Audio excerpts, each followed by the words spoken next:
Let's start with the one fact about your daily life that you're never really supposed to notice. You do not live in a free economy. You live inside a structure, a web so finely woven that most people will go their whole lives without ever realizing they're trapped in it. Everything you do, your job, your rent, your savings, your plans for retirement, your ability to buy groceries tomorrow, depends not just on your effort or skill, but on the invisible, all-encompassing architecture of the financial system. And despite what you're told on the news, despite all the talk of freedom, choice, and the wisdom of the market, you never got to choose the rules. Nobody ever came to your door and asked, "Do you consent to this?" Nobody said, "Would you like to opt in?" By the time you realized the system existed, you were already living inside it, and opting out was as practical as breathing underwater. Yet every day, headlines claim to tell you the truth about interest rates, inflation, or market confidence. Politicians and pundits argue about what's best for you. Financial experts discuss cycles, reforms, and incentives as if these words can explain your bills or your wages.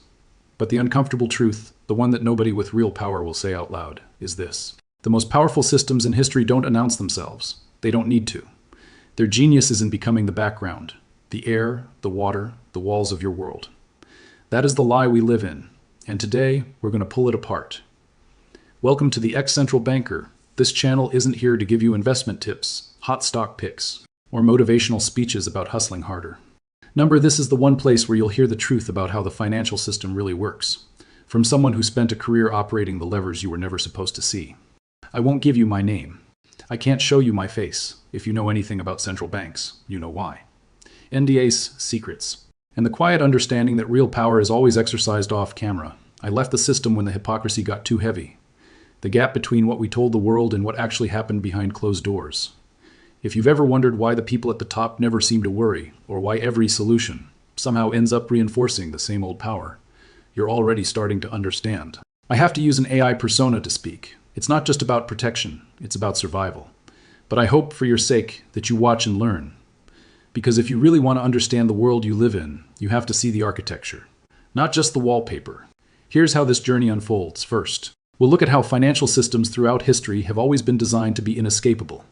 Not by explicit force, but by slowly, quietly becoming the normal way to exist. Next, we'll trace the transformation from ancient grain ledgers, to the rise of global trade, to the invention of central banking, and finally to today's hyper-connected digital markets, each step tightening the net, always in the name of progress. Finally, we'll tackle the hard question. What does it actually mean to live inside a system you never chose? And what happens to the ordinary person, you, when even your options are predetermined? So, pour your coffee. Silence the distractions, and get ready to see what's hiding in plain sight. Across the long arc of financial history, the most powerful systems are never those imposed with banners, laws, or force. They're the ones so deeply embedded in the rhythms of daily life that eventually you stop seeing them at all. Think about it. Everywhere you look in history, people are inventing new ways to survive, to cooperate, to trade. But the true innovation wasn't the coin, the banknote, or even the clever contract. The real breakthrough was the construction of systems' intricate layers, built slowly and invisibly, until they became the very air hole societies breathed. To see how this began, go back to the world's first agricultural civilizations, ancient Mesopotamia, cradled by the Tigris and Euphrates rivers, where humanity's first large-scale experiments in society began. Most people imagine these early economies as worlds of barter, or perhaps simple market stalls, but the truth is far more subtle and infinitely more powerful. Grain was life, and grain needed to be stored. So temples and palaces transformed into the world's first banks, managing immense storage depots, issuing clay receipts that acted as proto-money, and meticulously recording who owed what to whom. And here's the trick. No one forced you to participate, at least not openly. But if you wanted to eat, you needed access to water, to land rights, to the storage depots, and to the scribes who kept the books. Each of those services was controlled by the central authority. To farm outside this system wasn't just difficult, it was suicide. The crops depended on the canals depended on the temple. The temple kept the ledgers. Opting out meant stepping outside the entire infrastructure that made life possible.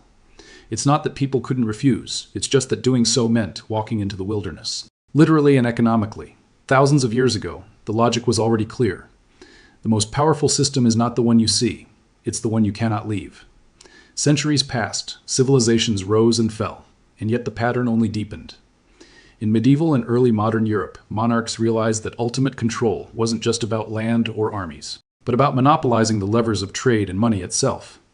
Mercantilist regimes emerged as kings and queens learned that true power lay in the ability to channel commerce, regulating currency, licensing charter companies, building national treasuries.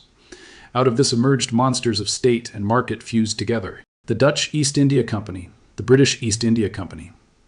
These weren't just corporations. They were hybrid behemoths, part government, part private capital, fusing public authority with private profit. What did this create? An economic universe where merchants, sailors, artisans, and monarchs all operated within a single, expanding architecture. Could you live outside this world? In theory, yes. You could be a peasant, a pirate, or an exile, scraping out a living on the periphery. But the real action, the wealth, the opportunities, was now locked inside the system. As this system grew, opting out became less an act of freedom and more an act of disappearance. The price of participation was everything, and the price of exclusion was invisibility. Then came the Industrial Revolution, and the logic sharpened even further. Factory systems, banking networks, national railroads, these were not just technological leaps. They were new architectures of dependence, coal-powered industries, but only if you had rails to move it. Rails needed steel, which needed credit, which needed banks. Each link reinforced the others, until the web was everywhere, and escape was nowhere. For the first time, normal life itself, work, home, even time, was standardized around industrial rhythms. The clock became a god, the wage became a chain. Could you, as an ordinary person, opt out? In theory, you could try. But in practice, life outside the industrial system was poverty, isolation, irrelevance. Bit by bit, what started as a set of practical responses to the needs of growth. Efficiency and stability became a total environment, a world you inherited, not one you negotiated. And then the 20th century arrived. The true architects stepped into the light. When the Federal Reserve was created in 1913, it wasn't just another government body. It was the culmination of a century's worth of instability, bank runs, panics, and shattered confidence. The goal sounded noble: create a lender of last resort, a guardian of stability, a way to manage liquidity and coordinate credit across an entire nation. But the effect was something far larger. Now the cost of money, the fate of your mortgage, your savings, your job. Every last piece of your financial life could be shifted by the decisions of a handful of technocrats meeting in secret. No, you didn't get a vote. No, you didn't get a real explanation. But from that moment on, everyone from the smallest businesses to the largest corporations to the families just scraping by operated within a system whose boundaries they could not see, let alone escape. Every loan, every wage, every business expansion, every failed dream now lived inside the architecture of central banking. After the carnage of 2 world wars, the web only tightened. At Bretton Woods in 1944, the victorious powers didn't just stabilize the system. They locked the future of the world into a single architecture, anchored by the US dollar. If you wanted to grow, you needed dollars. If you needed dollars, you had to play by the rules. Even those who tried to resist found their economies strangled by credit shortages, currency crises, and the invisible hand of global capital flows. The dollar was no longer just a currency. It was the backbone, the operating system for the entire world economy. Countries were integrated, yes, but always on terms set by those at the center. Could you go it alone? Some tried Argentina and others. But the cost was always pain, sometimes outright collapse. The message was simple and brutal. You can check out any time you like, but you can never leave. And then, as if to make the point even sharper, technology arrived, not as a liberator, but as a multiplier. Digital banking, electronic trading, global capital markets. These innovations made finance faster, more abstract, more all-consuming now. You don't even have to choose to participate. You're drafted the day you're born. Your employer pays into a pension fund, invested in markets you'll never see. Your mortgage, your rent, your paycheck, every ripple runs through a system of credit, liquidity, and risk that would make even the cleverest Renaissance banker faint. Index funds, ETFs, corporate bonds, shadow banking, derivative markets, quantitative easing, negative interest rates. These aren't just buzzwords. They are the invisible code that programs your financial existence, opting out. Today, it's not just hard. It's like refusing to use language or gravity. The system is everywhere, and leaving it is no longer an option. It's an impossibility built on centuries of slow, invisible design. And that is the genius, and the trap of the world we live in. At every stage in history, the financial system didn't announce itself with explosions or dramatic revolutions. Instead, it grew quietly, almost imperceptibly, expanding layer by layer. What began as a simple grain ledger in an ancient storehouse eventually transformed into entire currency systems, shaping how value and trust move through society. A trade monopoly, once the province of a handful of royal charters, evolved into a sprawling global supply chain, with goods and capital flowing in intricate patterns no single person could ever fully see. A national bank, created to manage the money of a single country, eventually became the nerve center of a worldwide monetary regime, setting the tempo for economies from London to Lagos. Even the local debt markets that once financed harvests or village repairs have become the multi-decade credit cycles that now stretch from Kansas wheat fields to construction booms in Kazakhstan. At each step, the logic was the same. Participation gradually stopped being a matter of choice. It became the price of existence itself. People like to believe they are free, that they have agency, that they can choose their own destinies. But here's the uncomfortable truth. Could you, today, live a meaningful life without ever touching a bank, a credit card, or a digital payment system? Could you build a business, raise a family, or hope to retire without ever relying on the infrastructure of a system you never actually signed up for? Not anymore. The very idea of stepping outside the system has faded. Not because you're forbidden to leave, but because the world has quietly made it impossible to function any other way. So why does this keep happening, era after era, nation after nation? It's because the underlying logic is always the same, repeating itself like an ancient ritual, invisible to those living through it. At first, a system appears to solve a genuine, pressing problem. Maybe it's famine, financial panic, or a sudden shortage of trust. The world invents a tool, a ledger, a coin, a new rule, to restore stability and order. But systems once set in motion rarely stop there. They grow to manage their own unintended consequences. What started as a grain store becomes a bureaucracy. What began as a credit union becomes a central bank.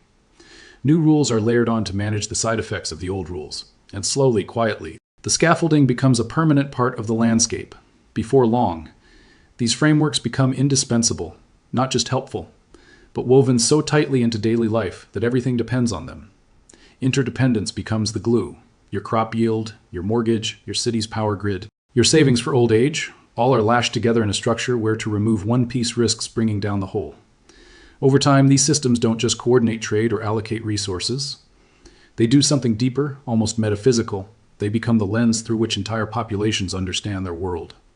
To question the architecture is to question reality itself. To imagine life without money, banks, credit, or insurance is to contemplate life without language or air. If you want a modern example, look no further than the United States. At the end of the 19th century, American banking was chaos incarnate, fragmented, undercapitalized, every state and town issuing its own notes, and periodic panics threatening to bring the whole edifice down.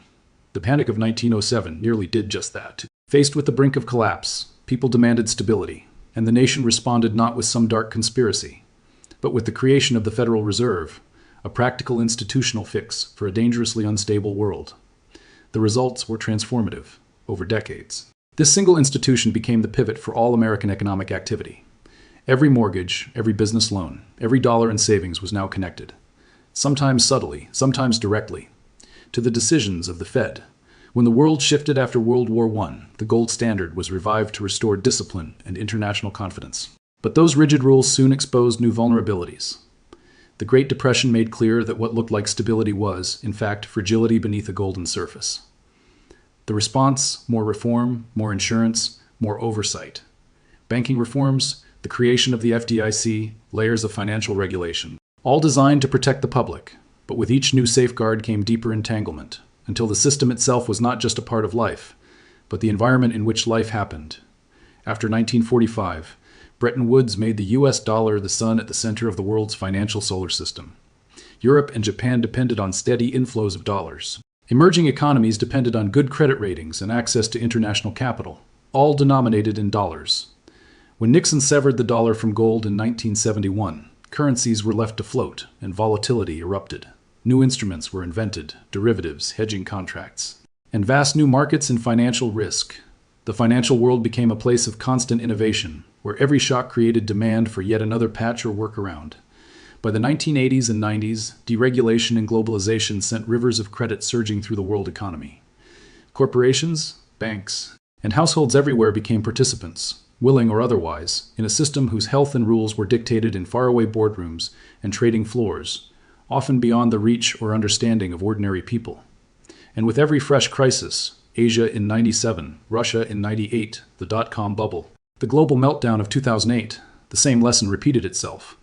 The system was now too vast, too interconnected, too essential to be allowed to fail. So governments and central banks intervened, guaranteed, and printed. Each rescue, each safety net, only made the architecture more essential, more foundational, more inescapable. Today, you don't just live in a financial system, you live inside it, like a fish in water.